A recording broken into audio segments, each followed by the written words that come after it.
Bismillahirrahmanirrahim. Sizi Allah'ın selamıyla selamlıyorum. Kıymetli kardeşlerimiz Mardin'imiz Fervan'ın nevi faaliyetini icra etmek üzere bir araya gelmiş. Allah'ın izniyle Ağustos ayı için yetim ve muhtaç kardeşlerimize gıda ulaştırmak üzere bir araya geldik.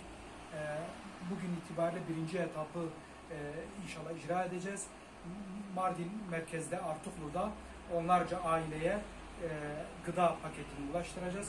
İkinci etapta yine inşallah Ortaköy, Kabala ve Şili olmak üzere, hatta imkanlar el verirse Nusaybin'deki yetim ve muhtaç kardeşlerimize de gıda ulaştırmayı düşünüyoruz.